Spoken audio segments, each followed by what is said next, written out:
Hoy vamos a tener el tema número 5 de la serie Enfrentando a tus gigantes. Voy a hablar en este tema sobre una fe gigante para enfrentar gigantes. Vamos a tomar un texto que está en Mateo capítulo 15, versículo 28. Voy a leerlo, usted me sigue ahí. Dice así la palabra de Dios. Entonces, respondiendo Jesús dijo: oh mujer, grande es tu fe, hágase contigo como quieres. Y su hija fue sanada desde aquella hora. El Señor, hermanos, está muy interesado en que nuestra fe, tu fe, la fe de cada uno de nosotros, sea sólida, sea una fe fuerte y estable. El Señor sabe que el camino angosto por el que caminamos está infestado de gigantes que tratarán de devorarnos. Pero ¿cómo vamos a enfrentar a esos gigantes? La respuesta es muy sencilla: con fe, con plena confianza en el gigante que está detrás de nosotros cuidándonos. Josué y Caleb pusieron su fe en el gigante que los protegía. No se detuvieron a ver a los gigantes que habitaban esa tierra. Abraham hizo lo mismo. No consideró su cuerpo como ya muerto, siendo de casi 100 años.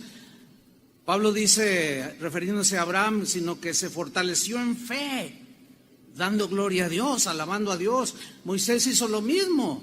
Se sostuvo como viendo al invisible gigante. David hizo lo mismo. David, cuando enfrentó al gigante Goliat, lo hizo con fe y plena confianza de que Dios iba a dirigir esa piedra, iba a vencer al gigante. Josafat hizo lo mismo. En una acción de fe, no sacó su espada, se puso a alabar a Dios por instrucciones de Jaziel. Y lo mismo debemos hacer nosotros. Además es la única opción, no hay otra. Porque el justo por la fe vivirá. Ahora bien, recordemos que el gigante de la duda los atacó a todos los mencionados y otros más en la Biblia. Nos va a atacar a nosotros también, sin duda. Por eso es que debemos de fortalecer nuestra fe en el Señor. Pablo dijo en Efesios 6:16, refiriéndose a la armadura de Dios, dice: sobre todo, el casco de la salvación, la coraza, etcétera, sobre todo tomad el escudo de la fe, con que podáis apagar todos, ¿cuántos? Todos los dardos de fuego del maligno. Ahora bien, ¿qué fue lo que les impidió a los israelitas entrar a la tierra prometida? Su falta de fe. Su falta de fe, que fue producto de haber centrado su vista en los gigantes y no en la promesa de Dios. Apareció la duda y los arrastró a la incredulidad, y su fe quedó anulada, quedó bloqueada. El escritor de la carta a los Hebreos nos da un poco más de luz a este respecto que acabo de mencionar, a este punto que acabo de mencionar. Hebreos 3:16 dice: porque ¿quiénes, habiendo oído, le provocaron? ¿Acaso no fueron todos los que salieron de Egipto guiados por Moisés? La respuesta es sí, esos fueron. Versículo 17. ¿Y con quiénes se disgustó el Señor por 40 años? ¿No fue con aquellos que pecaron? Yo subrayé ahí, o entre comillas lo puse, que pecaron, cuyos cuerpos cayeron en el desierto. ¿Por qué para el Señor el dudar es pecado? Porque lo ofende a Él, lo hace parecer como alguien que promete y no cumple, como un mentiroso. Por eso es un pecado dudar. Y la incredulidad también es un pecado. Y eso los llevó a no entrar a la tierra prometida y sus cuerpos quedaron regados en el desierto. Versículo 18. Y a quienes juró que no entrarían en su reposo, sino a los que fueron desobedientes. Fíjate, la duda nos lleva a la desobediencia porque está el mandato. Entren a la tierra, poséenla. No, pero no, los gigantes están muy grandes, no puedo. Entonces ahí habla ya de desobediencia. No actuaron como gente de fe que se supone que los israelitas debían de actuar.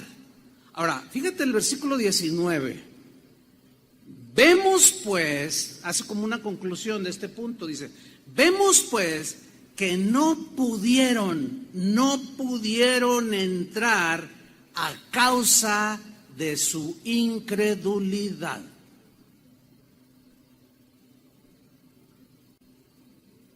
Vemos pues que la incredulidad y la duda fueron gigantes más poderosos que los mismos gigantes.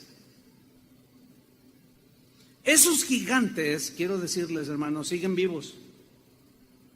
Tarde o temprano tenemos que enfrentarlos, como vimos la enseñanza pasada. Miren este pasaje muy interesante de cómo Jesús se asombró de la incredulidad de quienes lo conocían desde niño, que cuando Él se revela como el Mesías, dudaron, eran incrédulos. Pero veamos el pasaje. Vamos a Marcos capítulo 6, versículo 1. Salió Jesús de ahí, andaba en Capernaum, y vino a su tierra,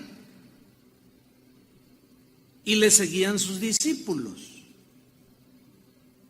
Tierra donde él había nacido, le seguían sus discípulos. Y llegando el día de reposo, comenzó a enseñar en la sinagoga. Y muchos, oyéndole, se admiraban, y yo puse entre comillas ahí en el texto, se admiraban porque voy a hacer una mención de lo que significa aquí admirarse. Y se admiraban y decían, ¿de dónde tiene estas cosas? ¿Y qué sabiduría es esta que le es dada? ¿Y estos milagros que por sus manos son hechos? La frase se admiraban en el griego se puede traducir literalmente como estar atónito, perplejo. O sea, ellos estaban atónitos, así como boquiabiertos, perplejos. La idea en el texto, en el griego, es haber recibido un choque mental, psicológico, sumamente fuerte.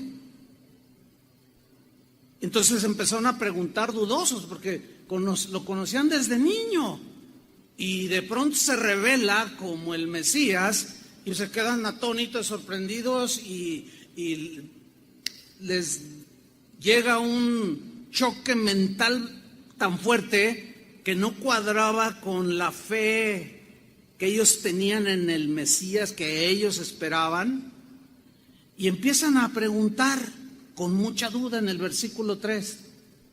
¿No es este el carpintero? Menciona su oficio, así como diciendo, un carpintero de Mesías, así como que no me suena. Carpintero. ¿No es este el carpintero? Fíjese, aquí está que sabían que lo conocían desde niño. Hijo de María. Lo conocemos, sabemos quién es.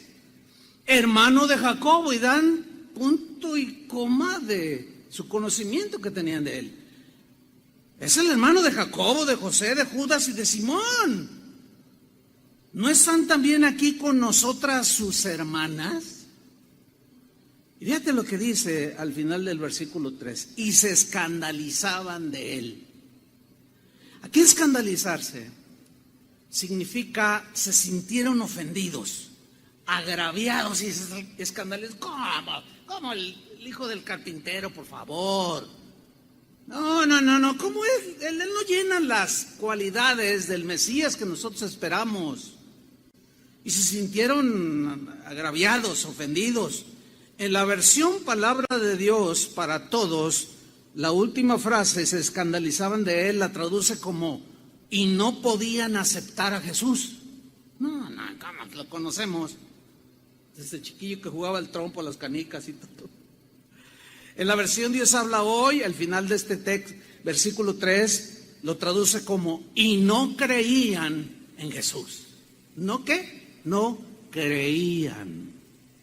Ahora seguimos con la historia. Marcos 6, 4. Mas Jesús les decía, no hay profeta sin honra, sino en su propia tierra. Hasta se ha hecho un dicho popular, ¿sí? Nadie es profeta en su tierra, pero es un dicho de Jesús.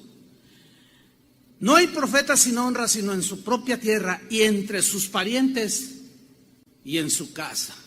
Esto lo viven todos aquellos que son miembros de alguna familia y son los primeros en convertirse. Obviamente van con la familia y le dicen, fíjate que el Señor me ha transformado, me ha cambiado. Y nadie es profeta en su tierra, te ven con desprecio. Tú eres un borracho, tú eres bien drogadicto, eres un ladrón, todavía antier me robaste $20 o 500 pesos. Y no te creen. O sea, a Jesús tampoco le creyeron. Versículo 5. Fíjate cómo inicia el versículo 5. Las consecuencias de la incredulidad. Y no pudo hacer allí ningún milagro. Ahora, esa frase, y no pudo, no es porque él se le haya anulado su omnipotencia. No, a eso no se refiere. Significa, simple y llanamente, que Dios no puede obrar donde no hay fe. Así de sencillo. No pudo hacer ningún milagro, porque para hacerlos en favor de la gente, el Señor siempre les demandó fe, siempre. Y no hizo allí ningún milagro, salvo que sanó a unos pocos enfermos. Esos pocos enfermos, sin duda, que habían creído en Jesús, poniendo sobre ellos las manos. Versículo 6. Fíjate el versículo 6. Y Jesús estaba asombrado. En griego se puede traducir como pasmado, así como estaba asombrado, pasmado de la incredulidad de ellos. ¿De la qué? De la incredulidad de ellos. Se dio la media vuelta y se fue. Eso les pasa a muchos por la incredulidad. El Señor no es que no quiera y no pueda, es que hacer algo a tu favor. Es que sin fe es imposible agradar a Dios. Porque el que duda, dice Santiago, es como la onda del mar que va y viene y anda por todos lados y no está sólido. Vamos a ver Hebreos 4.1. Hebreos 4.1. Perdón, porque aquí nos dice algo muy importante. Dice así: temamos pues, tengamos temor de Dios. No sea que permaneciendo aún la promesa de entrar en su reposo, que está haciendo una aplicación de la entrada al reposo y a la abundancia del bien y de la leche y la miel, que los israelitas al entrar a la tierra prometida iban a encontrar. Para nosotros es Cristo en el Nuevo Testamento nuestro reposo. Entonces el mensaje aquí es Cristo. Y dice el escritor de los Hebreos: temamos pues, no sea que permaneciendo aún la promesa de entrar en su reposo, alguno de vosotros parezca no haberlo alcanzado, o sea, el reposo. Versículo 2. Porque también a nosotros somos los cristianos, dice el escritor a los Hebreos. Porque también a nosotros se nos ha anunciado la buena nueva como a ellos. Ellos mediante sombras y tipos y antitipos, pero nosotros, ya ha venido Cristo, todo eso quedó en la sombra. Ahora tenemos la realidad que es Cristo. Porque también a nosotros se nos ha anunciado la buena nueva como a ellos. Lean con atención el fin del versículo 2. Pero no les aprovechó, no fue eficaz, no tuvieron ninguna experiencia vívida de haber entrado a la tierra prometida, pero no les aprovechó el oír la palabra por no ir acompañada de fe en los que la oyeron. Fe. La incredulidad, hermanos, nos lleva a la desobediencia y a la rebelión, y todo eso es pecado. Están muy ligadas. Al momento en que dudamos, estamos pecando. Eso trae consecuencias, nos lleva a la desobediencia y a la rebelión. Y reclamamos y echamos culpa a los demás y aún a Dios. Por eso es que debemos de cuidar nuestro corazón, que no se llene de incredulidad y terminemos endureciéndonos. En la misma carta a los Hebreos hay una advertencia muy fuerte para nosotros los cristianos, los que decimos que creemos en Jesús. Hebreos 3:12. Muy clara esta advertencia. Dice, mirad. O sea, pongan mucha atención, cristianos. Mirad, hermanos, ahí está, no hay duda que está dirigido a los hermanos. Esto no es para los incrédulos. Mirad, hermanos, que no haya en ninguno de vosotros corazón malo de incredulidad. A ver, aquí surge una pregunta. ¿Existe la posibilidad de que entre los cristianos de pronto haya alguno con corazón malo de incredulidad? ¿Sí o no? La respuesta es sí, si no, ¿de qué sirve esa advertencia? Si no hubiera, no diría nada la Biblia al respecto. Así de simple. Miren, cuídense bien, que no haya ninguno de vosotros corazón malo de incredulidad. Fíjate a dónde te lleva la incredulidad. Para apartarte del Dios vivo. ¿Puede entonces un creyente en Cristo eventualmente apostatar y apartarse del Dios vivo? Según el texto, sí. Según el texto, reitero, sí. Nos aparta del Dios vivo. ¿Recuerdan cómo Jesús a sus discípulos les reprochó su incredulidad después de haber resucitado? Vamos a leer este pasaje. Bueno, aquí está envuelta María Magdalena, que fue a la tumba y la encontró vacía, y Jesús se le aparece y dice, ve y diles, háblales. Entonces aquella mujer va con los discípulos y les dice, el Señor ha resucitado, y la miraron así, así como dudando, incrédulos, cuando Jesús se los había dicho una y otra vez. Y dice en Marcos 16:14, finalmente se apareció a los 11 mismos, o sea, después de resucitado, estando ellos sentados a la mesa. Y vean lo que hizo Jesús.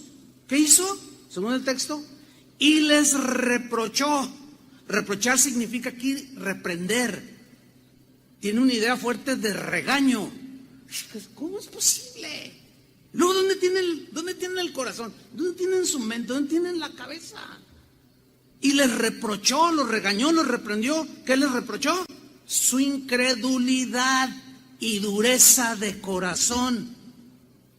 Eran discípulos incrédulos que los atacó el gigante, pero vieron las circunstancias y dijeron, no, pues se me hace que no resucitó. Y luego el mensaje de una mujer, ay, pues las mujeres no enseñan, las mujeres, Y Jesús dijo claramente, ustedes están en una condición de incredulidad y de dureza de corazón, que es muy peligrosa. Porque no habían creído a los que lo habían visto resucitado. No creyeron el mensaje, en este caso de la Magdalena. Y Jesús les reprocha su incredulidad. ¿Recuerdan aquel pasaje del muchacho endemoniado que vimos en una de las enseñanzas pasadas?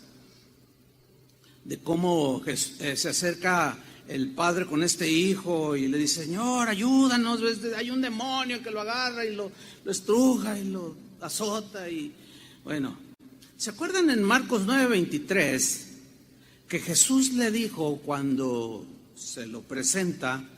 Jesús le dijo: si puedes creer. Ahí hay una condición para que él hiciera algo a su favor. Si puedes.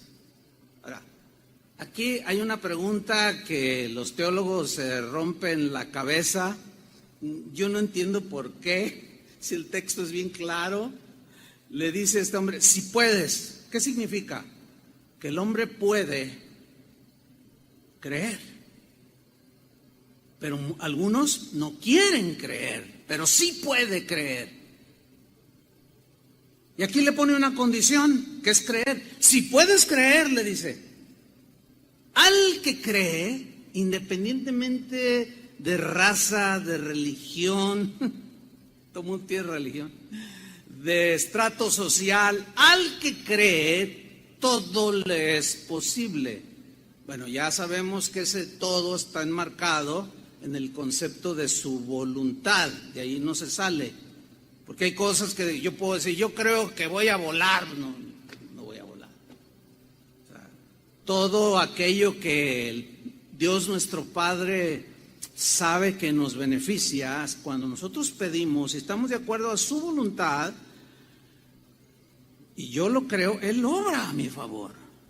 Versículo 24 dice: e inmediatamente el padre del muchacho clamó y dijo: creo, sí creo. Pero luego dice algo muy interesante: ayuda mi incredulidad, Señor.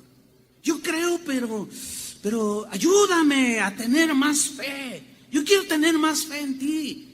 He oído muchas cosas que has hecho. Veo ahora aquí a mi hijo que el demonio lo trae azotando por todos lados. Ayúdame a tener más fe, Señor. Ayuda mi incredulidad.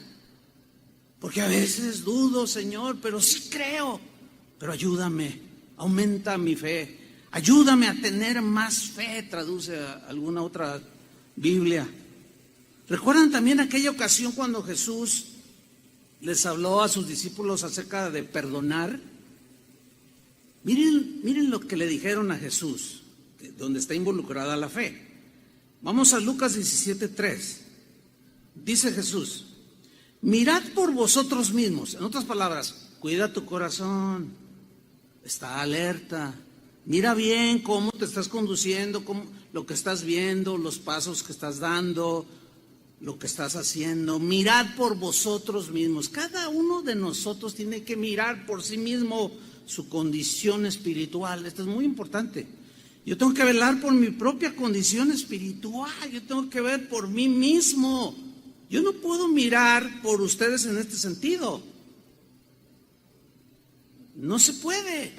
Cada uno es responsable de cómo le responde a Dios. Entonces Jesús les dice: mirad por vosotros mismos. Le está diciendo a sus discípulos: si tu hermano pecare contra ti, repréndele. Aquí reprender no significa regañar. Si ustedes van al diccionario griego, habla de tratar de volver en sí, que recapacite que cometió un error. Si tú lo convences de que ha cometido un error y te ha ofendido, y si se arrepiente, ese sí sigue siendo condicional. Perdónale, dice. Versículo 4. Y si 7 veces al día pecare contra ti, y 7 veces al día volviere a ti diciendo: me arrepiento. Esto es lo que dice Jesús. No estoy diciendo algo ajeno al texto. Si 7 veces al día pecare contra ti, y 7 veces al día volviere a ti diciendo: me arrepiento, ¿qué dijo Jesús que debemos hacer? Perdonar. Híjole, aquí es donde se complica, porque luego decimos: híjole, pues es que ya va una, ya van 2, ya van 3, 4, 5, no. Entonces la reacción pues, es normal. Dice el versículo 5: dijeron los apóstoles al Señor: aumentanos la fe. Pues, claro. Para perdonar y vencer ese gigante que está ahí, que te puede amargar el corazón, se necesita fe también. Entonces los discípulos reaccionan y dicen, no, ay, Señor, pues aumentanos la fe, porque para una vez, bueno, 2, está bien, pero 3, 4, 5, 6, 7, y ustedes saben que el 7 en la Biblia es un número que habla de totalidad. En otro pasaje habla de 70 veces 7, que habla de manera infinita. Se requiere mucha fe, y fe es obediencia. Y si no lo hacemos, se endurece nuestro corazón y entramos en duda y en incredulidad, y ahí está el peligro. Entonces los discípulos, aumentanos la fe. ¿Recuerdan que Jesús ya los había reprendido por su poca fe? ¿Se acuerdan cuando iban en la barca que se levantó las olas y la barca se hundía y él estaba dormido? Señor, sálvanos que perecemos. Y el Señor se levanta tranquilo, se estira un poco y calma la tempestad, y voltea con ellos y dice, ¿por qué dudaron, hombres de poca fe? Así les dijo, ¿hombres de qué? De poca fe. ¿Se acuerdan a Pedro cuando iba en la barca con los demás discípulos y vieron a Jesús sobre las aguas? Y, ¡oh, la Llorona, un fantasma! Un fantasma. Y Pedro dice, si eres tú, a ver, si eres tú, tu palabra es poderosa, tengo fe, yo sé que, a ver, si eres tú, manda que yo vaya.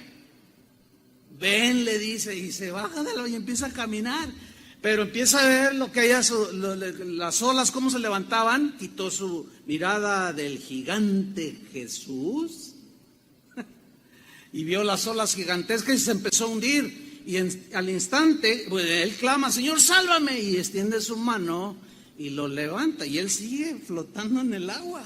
Y ambos vuelven a la barca y le dice, hombre de poca fe, ¿por qué dudaste?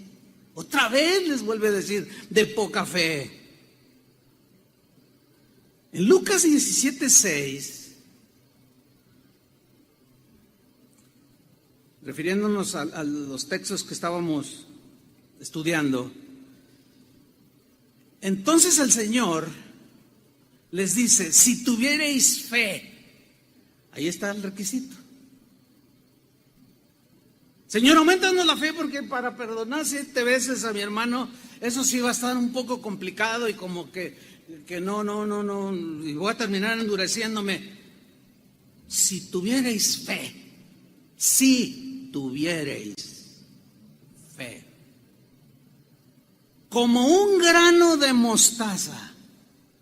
¿Cómo es un grano de mostaza? Es muy pequeñito. Podrías decir a este sicómoro, desarráigate y plántate en el mar, y os obedecería. El sicómoro es un árbol muy frondoso de aquellos lugares bíblicos, muy grande, tronco muy ancho. Pero la semilla de mostaza es una semilla muy pequeñita, más o menos del tamaño, podríamos decir, de la chía, no sé cómo le llaman en algunos países, pero es una semillita muy pequeñita. Ahora, refiriéndonos a esto que Jesús está diciendo, si tuvierais fe, tan solo como un grano de mostaza. Fíjate lo que Jesús dijo en Mateo 13, versículo 31.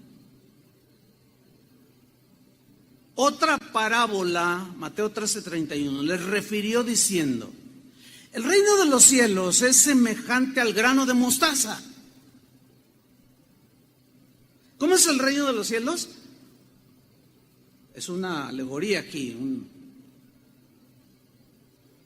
Es semejante al grano de mostaza que un hombre tomó y sembró en su campo, el cual, a la verdad, o sea, el grano de mostaza, es la más pequeña de todas las semillas, dice.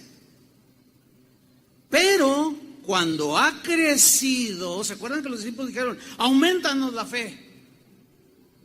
Ayuda a mi incredulidad, dame más fe, Señor. Si tuvierais fe como un grano de mostaza, y ellos eran pescadores, pero conocían de agricultura y conocían la semilla de mostaza. Y sabía que la semilla era muy pequeñita, pero que tiene la particularidad de que cuando germina, crece. O sea, basta un poquito que digas, yo creo, como aquel hombre, el padre del muchacho endemoniado. Yo creo, pero ayúdame. Mi fe está chiquita. Que crezca mi fe, una fe gigante. Dice el versículo 32, el cual a la verdad es la más pequeña de todas las semillas. Pero cuando ha crecido, ¿cuándo ha qué? Crecido. Cuando ha aumentado de tamaño.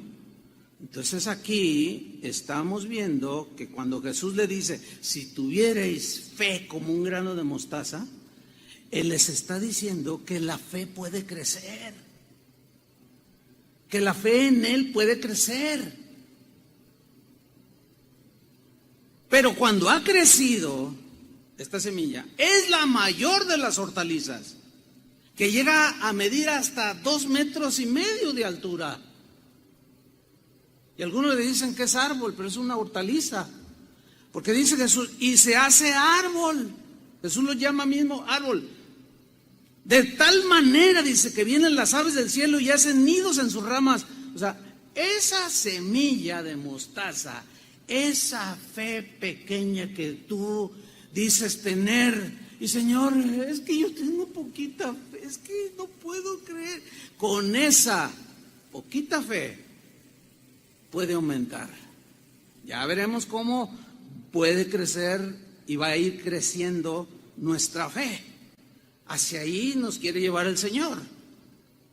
Ahora bien, cuando algunos leen Efesios 2:8, dice lo siguiente: porque por gracia sois salvos por medio de la fe.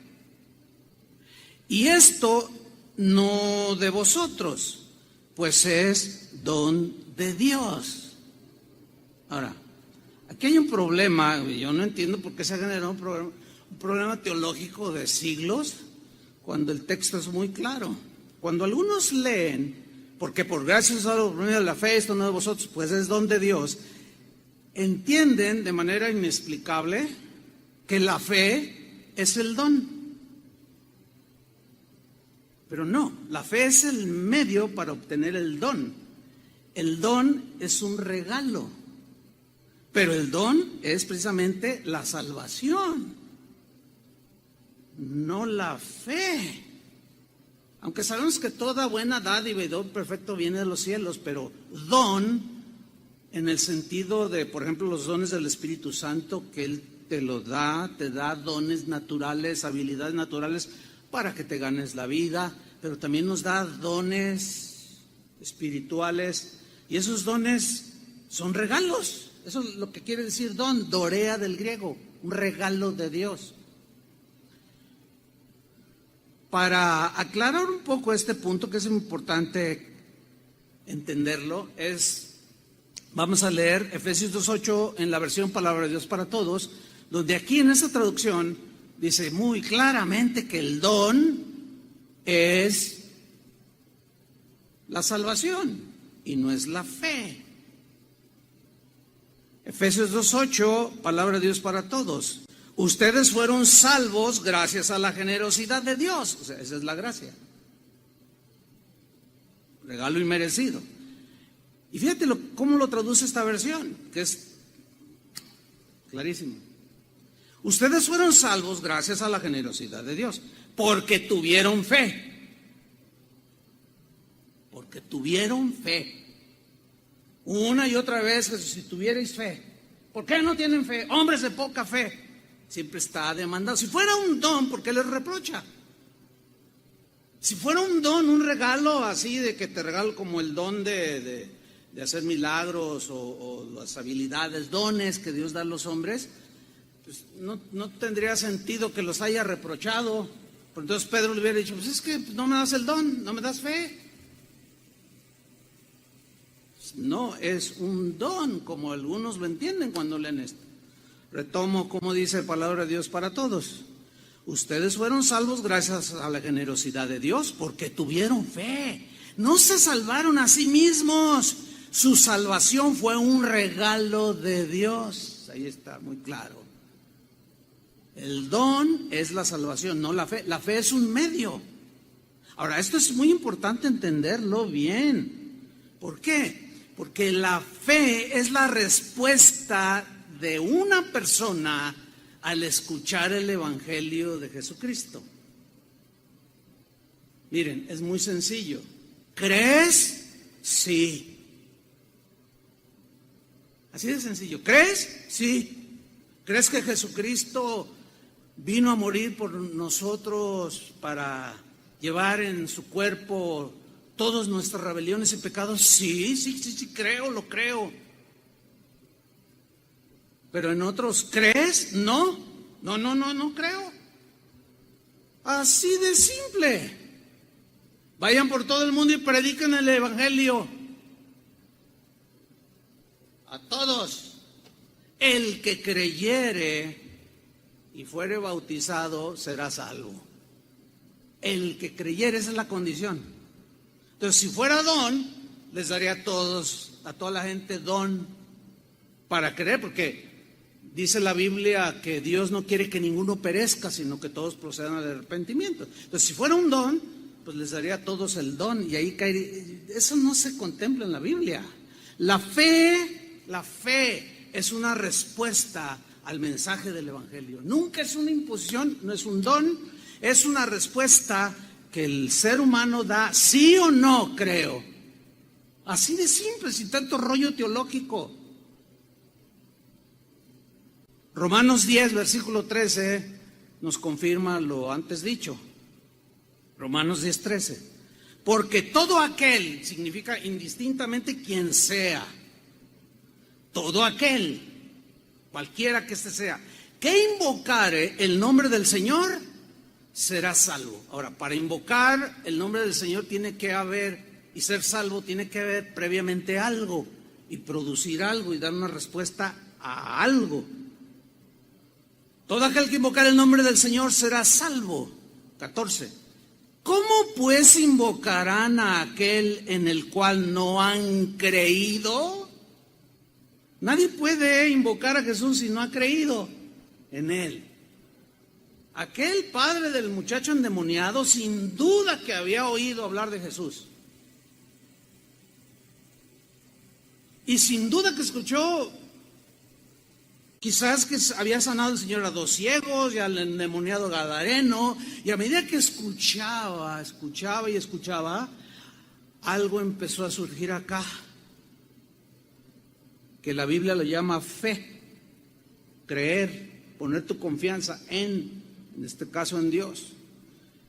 Pero sigamos en el verso 14. ¿Cómo pues invocarán a aquel en el cual no han creído? Creído. Y luego viene otra pregunta retórica. ¿Y cómo creerán? ¿O cómo van a tener fe? ¿Cómo van a responder? ¿Cómo van a creer en aquel de quien no han oído? ¿Y cómo oirán sin haber quien les predique? Ahora, en el mismo Romanos, el mismo capítulo, pero versículo 17, dice lo siguiente. Así que la fe es por el oír. O sea, surge fe o rechazo cuando se oye el Evangelio.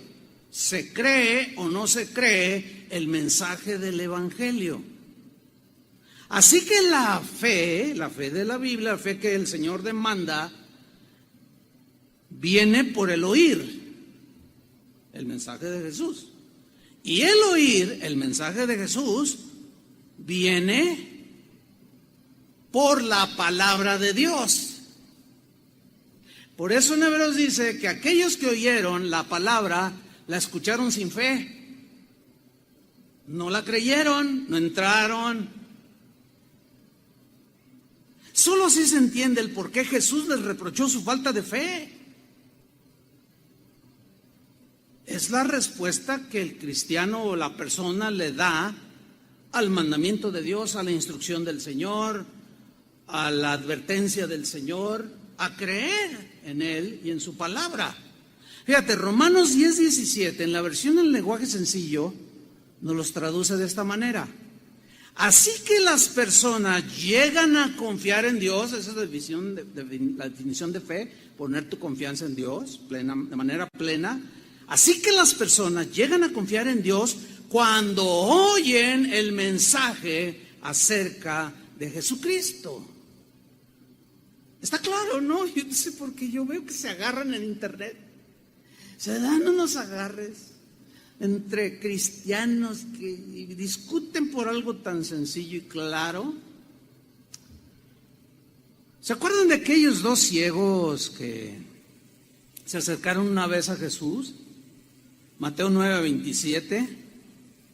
Miren, vamos a leerlo. Está tremendo, dice. Pasando Jesús de allí, le siguieron dos ciegos.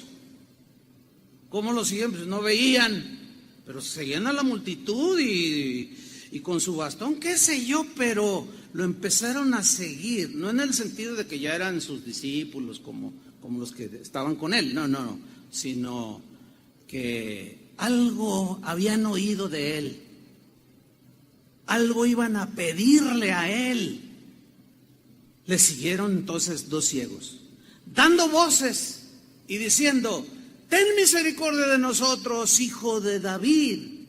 Fíjate, el Señor, ellos están clamando algo que Dios es misericordioso.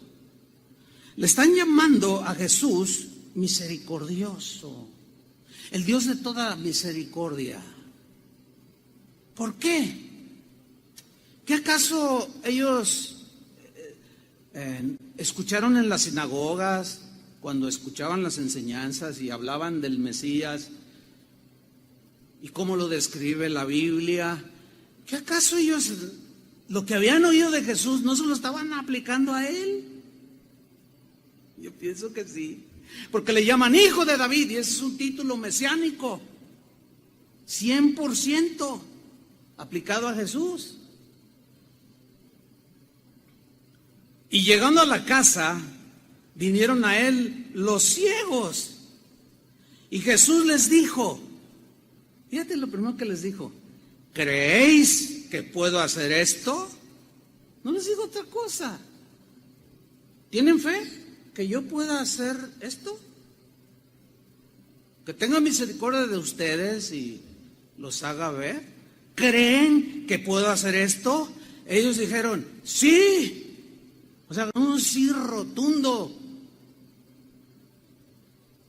Sin duda que ellos escucharon de los milagros que él ya había hecho, del mensaje. A lo mejor estaban ahí entre la multitud, en la ladera del monte, cuando el Señor dio aquel inolvidable sermón conocido como el Sermón de la Montaña.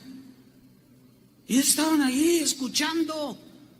Y ellos dieron la respuesta: creemos. Nadie puede clamar al Señor si no oye de Él. ¿Cómo? Posible. Por eso hay que predicar a Jesús. Por eso hay que predicar la palabra, que es la palabra que es como esa espada que penetra hasta lo más profundo del ser humano. Sí, Señor. Versículo 29. Entonces les tocó los ojos diciendo, fíjate lo que les dijo, sin tanto rollo teológico: conforme a vuestra fe os sea hecho. Sin tanto rollo, sin tanto pleito. ¿Crees? Sí, sí creo. ¿Crees? No, yo no creo. Bueno, pues cada quien. Pues la fe no es un don, es la respuesta que el ser humano le da en respuesta al mensaje que está oyendo y a la misma persona de Jesús. Conforme a vuestra es tu fe, que nació ciertamente de haber oído el Evangelio, y ya la responsabilidad de cada ser humano si cree o no cree.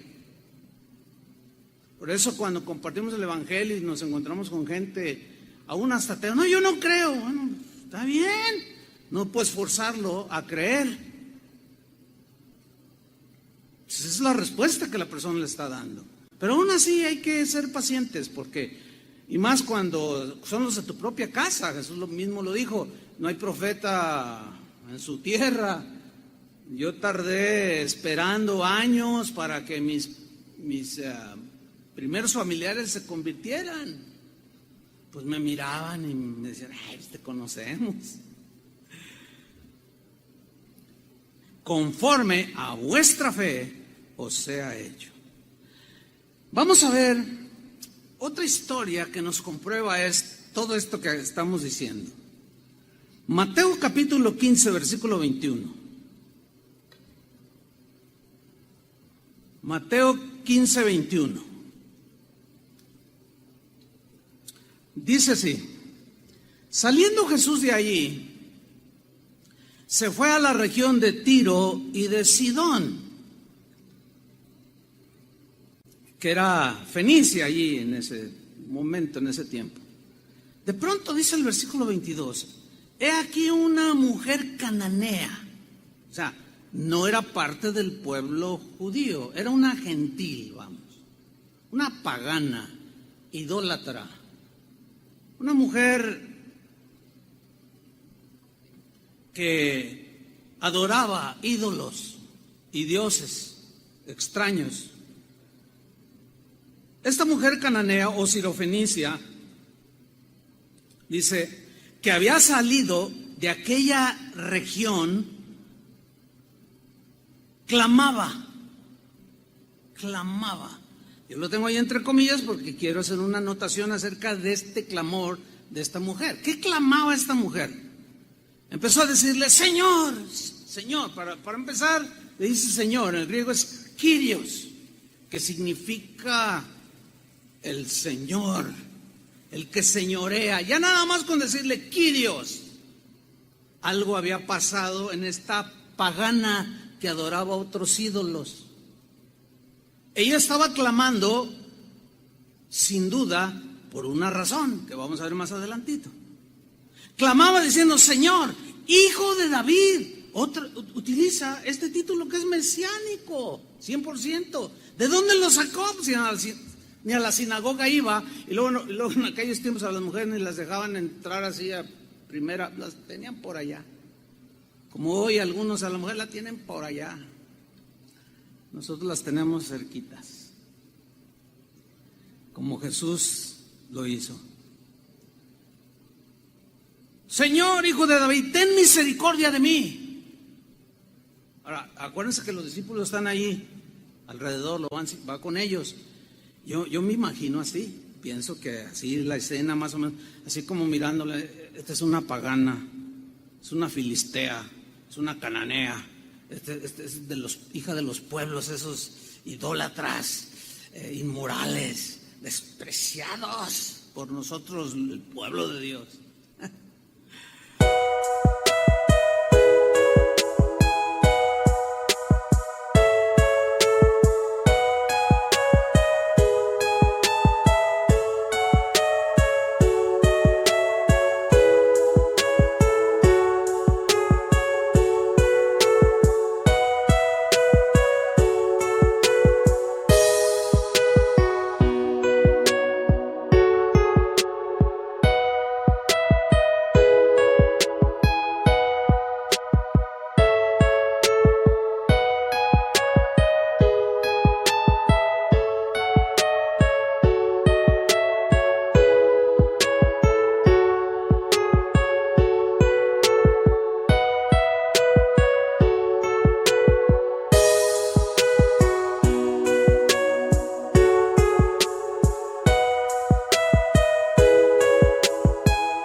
Pero ella empieza a clamar, ten misericordia de mí. Mi hija es gravemente atormentada por un demonio. Otra vez un demonio. ¿Se acuerdan que Pablo dijo que no tenemos lucha contra carne o sangre? O sea, no tan solo contra personas de carne y hueso, sino contra huestes espirituales en las regiones celestes, principados, potestades, ángeles caídos, demonios que andan por todos lados pululando, moviéndose en la atmósfera. quiero hacer la anotación de este verbo clamar. Dice que aquella mujer clamaba. En primer lugar, clamar aquí habla de un grito desaforado que todos escuchan y que, como en el caso de los discípulos, como vamos a ver más adelante, los puso nerviosos. Una vez me acuerdo que yo subí a un avión y yo siempre me espero hasta el último, no sé por qué, se me hace menos complicado estar ahí formado. Yo me espero y estoy ahí y hasta que se mete el último me meto yo. No se va el avión. Nunca se me ha ido un avión por eso. Y recuerdo que en esa ocasión subo a ese avión y cuando entro miro y llenito, lleno, estaba a 100% el avión. Entonces yo veo mi fila, era como la 18, algo así. Siempre me gusta viajar en los pasillos. Y cuando yo voy dando los primeros pasos, de pronto una señora a la mitad del avión empieza a gritar: ¡Chuy Olivares!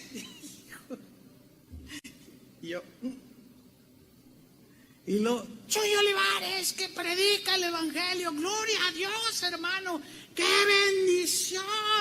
Que vayamos juntos en este avión. Y toda la gente y me miraba Chuy Olivares. y así como molesto, o sea, así como, ay, esta hermanita, ¿no? O sea, como que se pasó. Y todavía más cuando veo que mi asiento, el C, era en la misma línea. Ella estaba en la ventanilla y yo en el pasillo. Entonces ya llego y, hermano, pastor, quiero contarle un testimonio, pero con unos gritos que incomodan, porque pues como que no es propio. Pero aquella mujer estaba me contó un testimonio, por cierto, impactante, ciertamente. Ahí le dijimos al que estaba en medio: oiga, no podemos cambiar. Y sí, él se fue a la ventanilla y me contó. No les voy a contar el testimonio, pero sí era una cosa tremenda. Y ella estaba agradecida porque decía que Dios había usado para eso que había hecho el Señor en su vida, una enseñanza que yo di. Pero sí hace sentir incómodo. Entonces los discípulos, al rato vamos a leerlo, estaban incómodos, así como que, ay, esta mujer. Pero ella clamaba: Señor, mi hija está gravemente atormentada por un demonio. Nadie, hermanos, absolutamente nadie clama a Jesús si no ha oído de Jesús. ¿Sí o no? Según hasta donde hemos estudiado hasta ahorita. Entonces una mujer pagana, fíjense cómo trascendió el evangelio para ella. ¿Quién lo llevó? ¿Quién sabe? Pero ella escuchó, sin duda, lo que Jesús enseñaba, lo que él hablaba, lo que él hacía, etcétera. Sin duda que clamó a Jesús porque llegó a oír lo que enseñaba, lo que decía, porque la fe viene por el oír la palabra de Dios. Pero sigamos. Mateo 15:23. Miren esto. Pero Jesús no le respondió palabra. Ay, hermanos, cuando Dios guarda silencio. ¿Te imaginas? Clama y el Señor la ve y no dice nada. Qué tremendo. Parece como una grosería, ¿no? Así como que... Ay, hermanos, cuando Dios guarda silencio, qué difícil es cuando vemos que Dios se tarda en respondernos. Qué difícil es. Pero hermanos, el silencio de Dios no debemos de interpretarlo como que Dios no quiere oírnos, no, ni que tampoco quiere responder nuestro clamor, no, sino simplemente debemos entenderlo como que Él está probando nuestra fe. Lo vamos a ver más al rato. Él mismo enseñó acerca de una viuda que clamaba justicia y clamaba justicia y clamaba y clamaba y clamaba hasta que fue oída por el juez.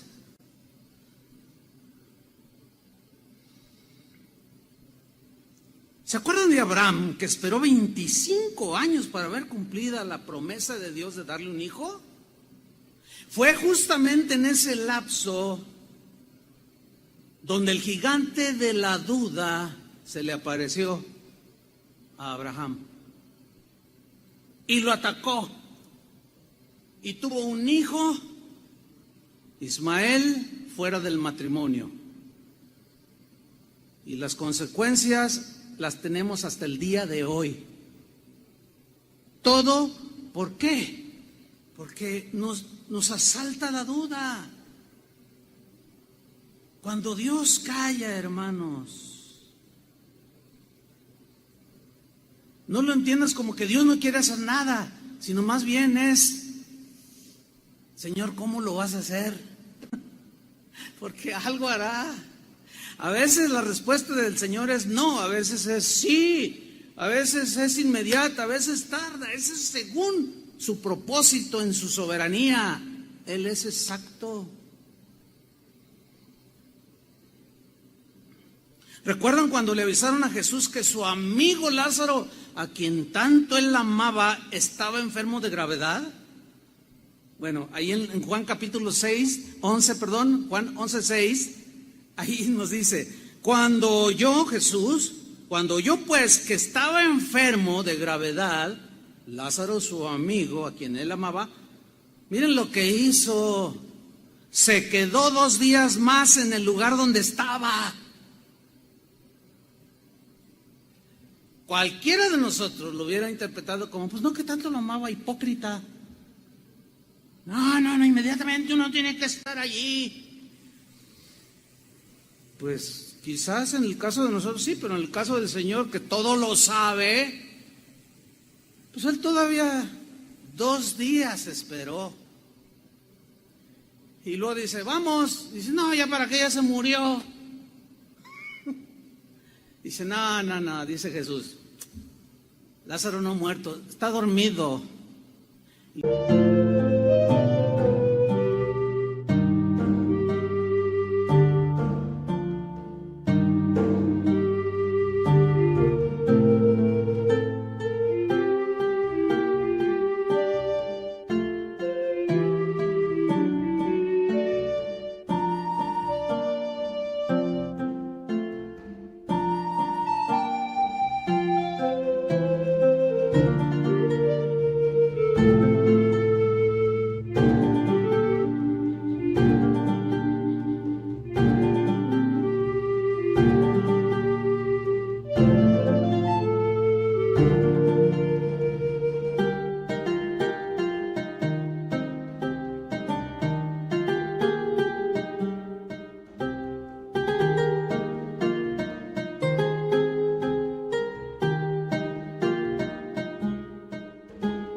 Y Pedro le dice: pues si está dormido, pues vamos y lo despertamos.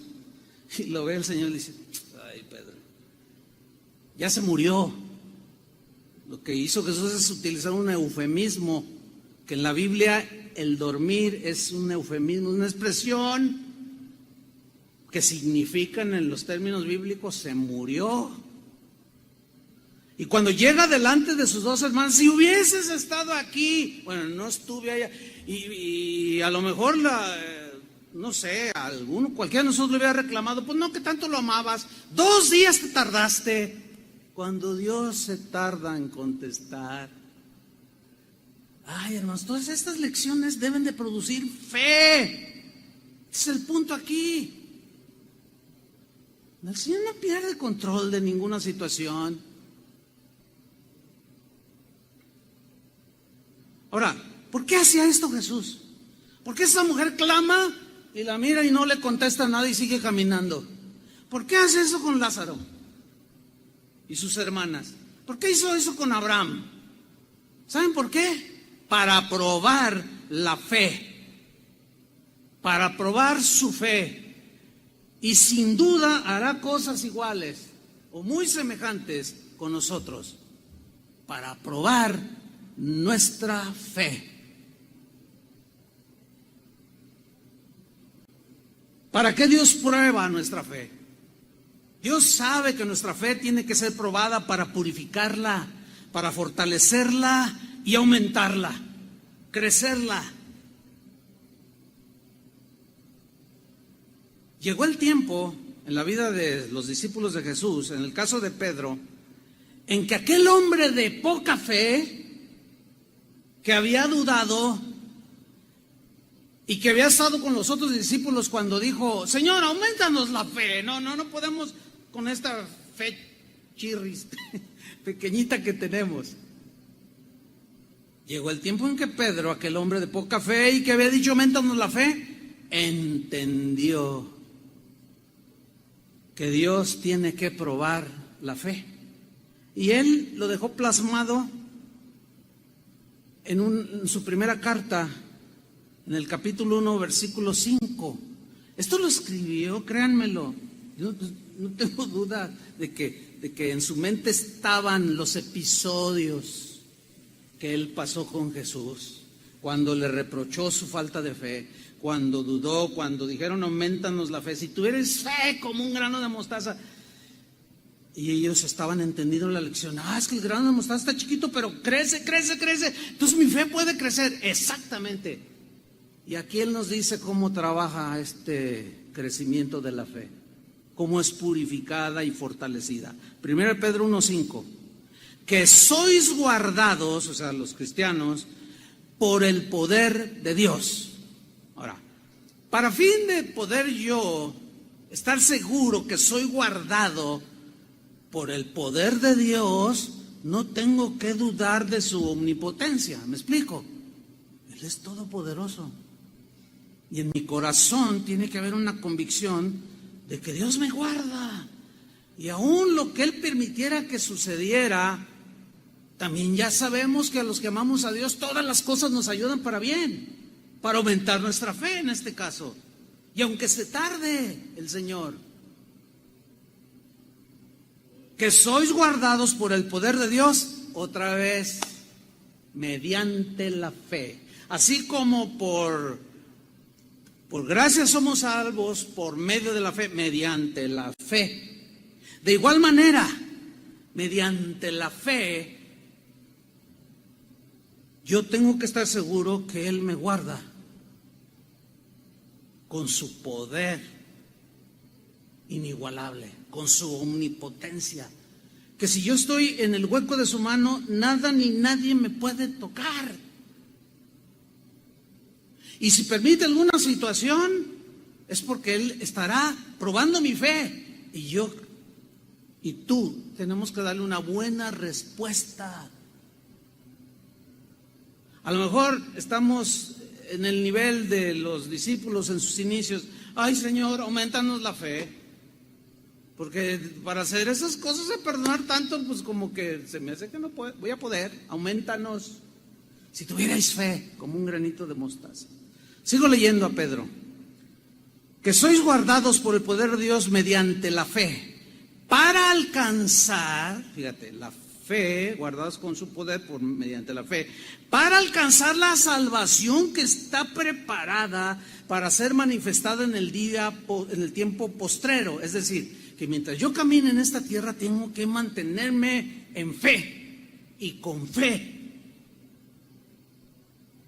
El que persevere hasta el fin, este será salvo.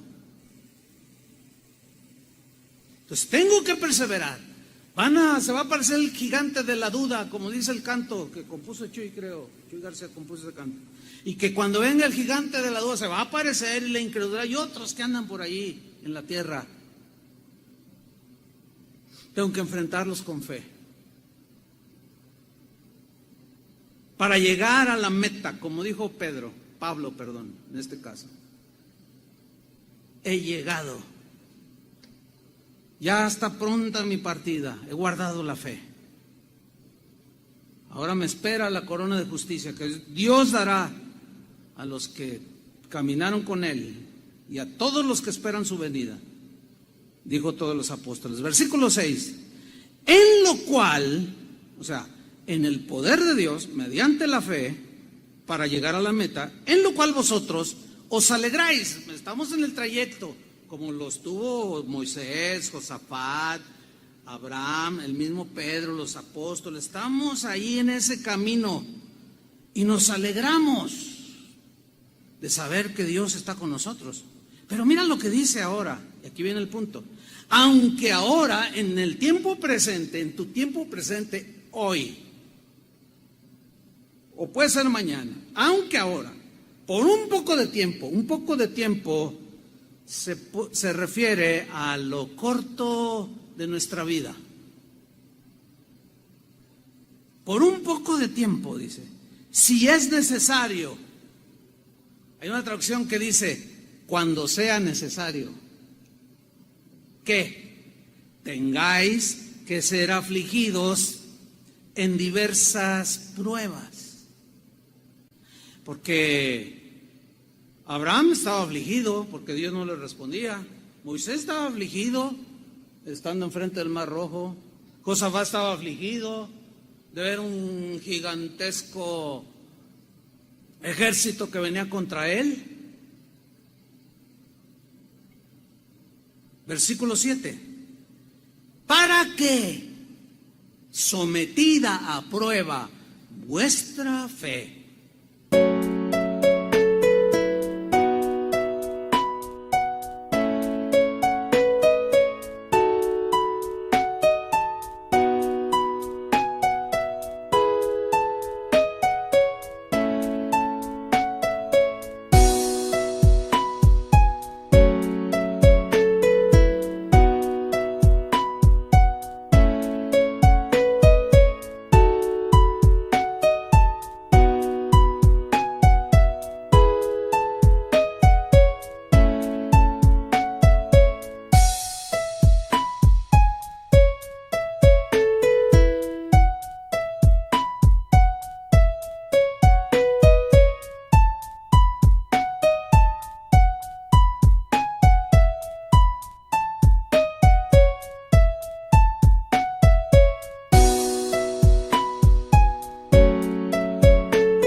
¿qué será sometida a prueba?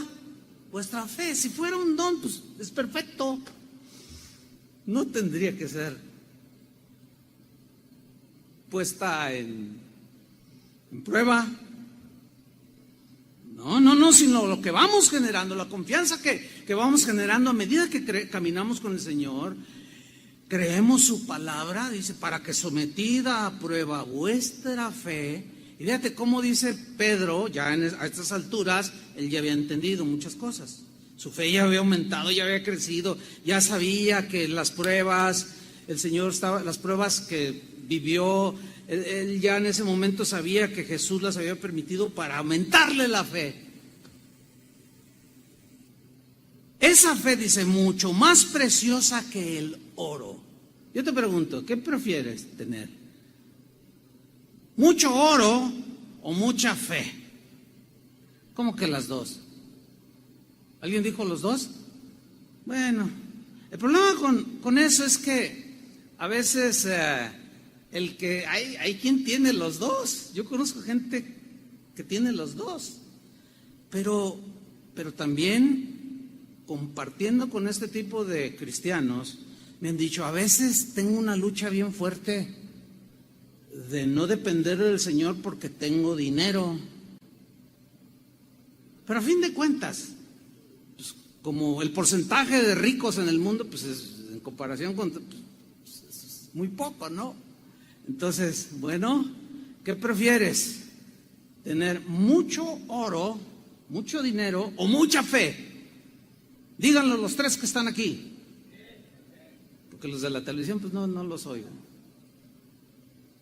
Pues fe, para que sometida a prueba vuestra fe, mucho más preciosa que el oro. Ahora con todo el asunto de la pandemia han muerto ricos que darían todo el oro que tienen, pero no tenían fe. Y muchos han sido salvados por su fe, porque tienen fe. Y otros porque ya el Señor había determinado que allí terminaran. Para que sometida a prueba vuestra fe, mucho más preciosa que el oro, el cual, oro, aunque perece, se prueba con fuego. Aquí prueba significa se purifica. en el crisol con fuego, lumbre, fuego. Sea hallada tu fe en alabanza. O sea, pura, aumentada en abundancia. Sea hallada tu fe en alabanza, gloria y honra cuando sea manifestado Jesucristo. Cuando Jesús venga. ¿Se acuerdan que Jesús dijo, cuando el Hijo del Hombre venga a esta tierra, ¿hallará fe en la tierra? ¿Hallará fe en la tierra? ¿Hallará gente que esté creyendo que yo vengo por ellos? Jesús mismo advirtió y dijo, y por haberse multiplicado la maldad, el amor de muchos se enfriará, perderán la fe, porque nunca entendieron que tienen que ser probados para que la fe crezca y aumente. No, ¿cómo? Y peor con esos evangelios que el día de hoy existen en el cristianismo de hoy, evangelios que prometen puras cosas aquí en la tierra, pero a la hora de la verdad, como en esta pandemia, no tienen fe. Tendrán autos último modelo, tendrán casas grandes, tendrán dinero, serán de éxito, pero no tienen fe. Se les está cayendo todo porque nunca edificaron su fe. No oían palabra de Dios. Pero volvamos con la mujer cananea, esa mujer pagana, que clamaba por su hija endemoniada. Y yo creo que clamaba a ella como endemoniada, diría alguno por ahí. Y Jesús no le respondía nada, ahí nos quedamos. Vamos a 15:23. Entonces, acercándose sus discípulos, le rogaron. Mira lo que le rogaron, diciendo, despídela, dile que se vaya, pues da voces tras nosotros. Qué mala onda de los discípulos. Como yo cuando entré al avión dije, qué mala onda. Pero yo desconocía lo que esa mujer que estaba gritando, el Señor había hecho y quería contármelo. Y coincidimos en que yo subo, y ya cuando estábamos ahí que me cuenta su testimonio, realmente, hermanos, yo después me sentí un poco mal porque dije, ya cállenla, yo que la calle ya. Pero cuando escucho digo, no, pues a lo mejor yo hubiera hecho lo mismo, no lo sé. Pero esta mujer gritaba y gritaba, y los discípulos llegan a una conclusión de que Jesús no quería hacer nada porque ella era, en primer lugar, una mujer, y allá en aquellos tiempos siempre la mujer la tuvieron a la izquierda, aunque eso como que ha prevalecido el día de hoy. Y además era una mujer pagana. Y dicen, no, imagínense a Pedro y a Juan hablando entre ellos, ya ves, ni caso le hizo, ni apenas la volteó a mirar así de reojo y no le dijo nada. Entonces, pues el Señor a los pecadores no los oye, los odia, aborrece a los pecadores. Así es que, Señor, y le rogaban, fíjate, Señor, por favor, chíspala de aquí.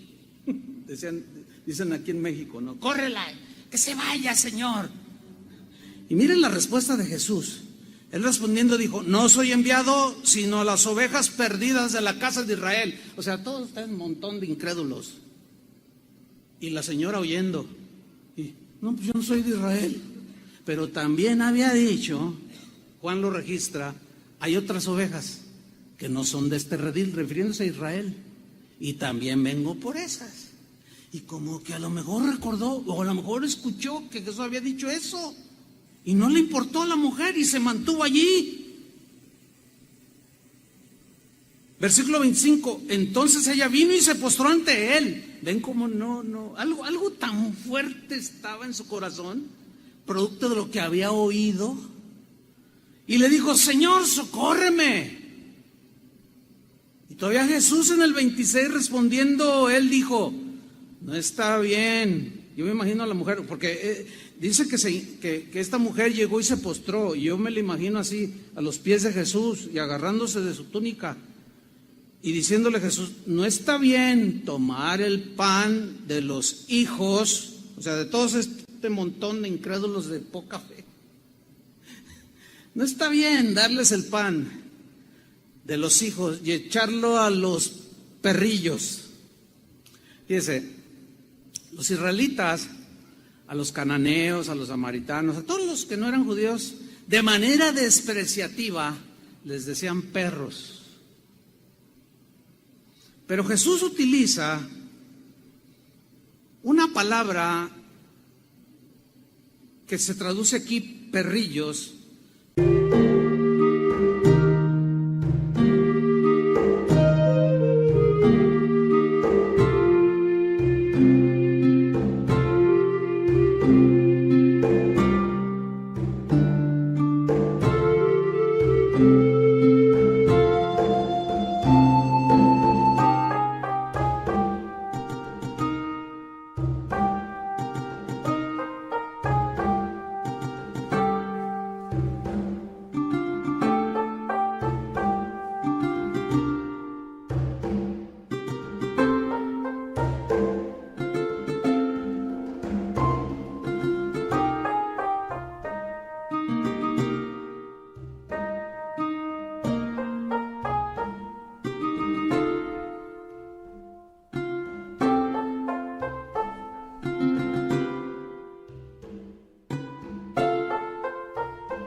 Pero Mateo registró en el griego una palabra que habla de un perro, pero que es como una mascota que tienes ahí contigo, que está pues domesticado.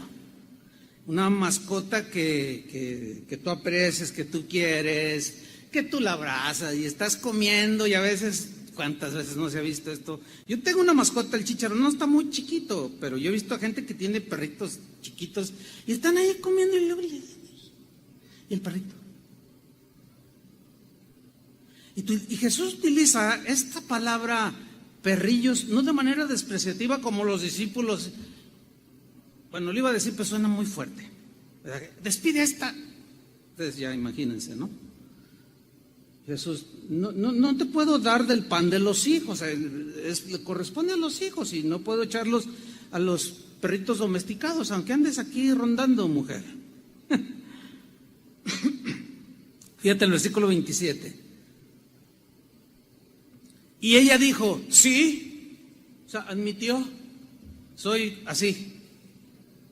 Y los israelitas siempre me han dicho así, nos han dicho así, sí, Señor, dice. Pero yo soy como un perrito domesticado y quiero estar junto a ti. Pero aún los perrillos, dice, comen de las migajas que caen de la mesa de sus amos. Miren, hermanos, por favor, vean el versículo 28. Entonces respondiendo Jesús dijo, oh mujer, ¿qué le dijo? Grande es tu fe. ¿Saben que la palabra que utilizó Mateo, que se traduce por grande, es la palabra griega mega, que significa enorme, grandísima, yo diría gigantesca? ¿Qué? Fe. ¿De dónde desarrolló una fe tan gigantesca esta mujer? Probablemente a esas alturas Jesús tenía probablemente 2 años predicando, en 2 años escuchando y viendo a su hija, hasta que finalmente dijo, voy a ir con él, porque creo. Oh mujer, le dice, grande, grandísima, gigantesca es tu fe, hágase contigo como quieres. Y su hija fue sanada desde aquella hora. ¡Qué gacho al hígado a los discípulos! A los de poca fe que todavía, y eran el pueblo de Dios. Es increíble ver en nuestros días gente que está metida en las iglesias, que yo tengo 20 años y no tienen fe. Y el Señor ya no hace milagros. Yo no creo en eso. Hay uno que qué gancho al hígado cuando gente que ni fu ni fa, como decimos acá, llegan como esta cananea. Algo escucharon, alguien les habló, llegan con una fe. Nunca se me olvida de dos señoras, madre e hija, de esto hace mucho, que llegaron conmigo y dijeron: oiga, ¿usted es el pastor de aquí? Y yo les digo: sí. Y dice: es que fíjese que tenemos una grande necesidad y alguien nos habló, el Señor nos dijeron que viniéramos aquí. Le dije: ¿cuál es su necesidad? Todavía no empezaba la reunión. Y dice: es que mire, mi hija y yo tenemos SIDA. Esto fue en 1985. Dice: tanto yo, dice esta mujer, como mi hija tenemos SIDA. Dice: y además de SIDA, yo tengo diabetes. Dice: nos contagiamos de SIDA por una transfusión. Además tengo diabetes y tengo hipertensión. Tengo problemas del corazón. Y yo las miré a las dos y les dije: ¿ustedes creen que Dios puede hacer algo? La señora me respondió: sí, yo creo. La hija dijo: bueno, sí, pues Él es Dios. Bueno, yo me acuerdo que les dije: conforme a su fe sea. Yo oré con mucha solemnidad y seriedad. La hija murió. La mamá se sanó de SIDA, de hipertensión y de diabetes. Todavía vive la señora. Lo último que supe de ella, ya es anciana, se fue a vivir a los Estados Unidos. Pero yo recordé ese episodio. Bueno, pues vamos a creer. Yo creo, dijo, que Él puede hacerlo. Y la hija: pues sí, Él es Dios. Así como, hermanos, una fe gigante para vencer a los gigantes. Así es que nadie puede decir, ni puede, ni debe quedarse: ay, Señor, pues ayúdame, incrédulo. Sí, está bien, a lo mejor estás ahí, pero no te quedes ahí. A lo mejor aumenta mi fe, porque dices: soy hombre de mujer u hombre de poca fe. Sí, pero no te quedes ahí. Que las pruebas, las aflicciones de la vida las entiendas como finalmente Pedro las entendió. Una fe gigante para vencer gigantes. Vamos a orar, hermanos. Señor, muchas gracias te damos en el nombre de Jesús. Gracias, Padre, porque hoy nuestra fe ha sido desafiada. Hoy nuestra fe ha sido edificada también. Hoy, Señor, tenemos un poco más de claridad en este punto. Señor, algunos podemos decir y estamos en esa condición: Señor, ayuda a mi incredulidad. Otros quizás: Señor, aumentanos la fe. Pero si tú tienes poquita fe, que tú decidas creer como un granito de mostaza, que esté ahí en tu corazón.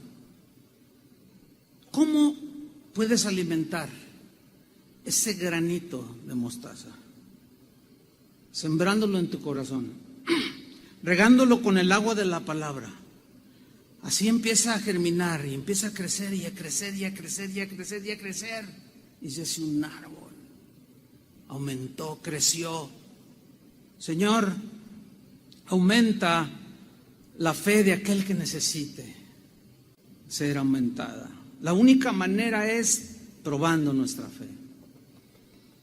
Ayúdanos, Señor, en ese momento de duda, en ese momento de desafío, cuando los gigantes de la duda vengan sobre nosotros, que nosotros no los veamos a ellos, sino te veamos a ti. Y luego vayamos a tu palabra y creamos. Y nos decidamos a creer lo que dice tu palabra. Y cuando veamos la victoria, será como abonar ese grano de mostaza que está creciendo.